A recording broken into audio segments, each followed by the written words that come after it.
হব শুনি তোমাৰে মোৰে মিলনৰে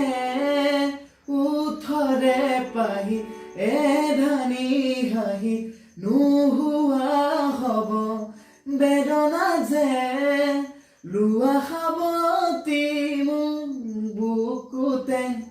নেলাগে নিলিখো কাহিনী আধাম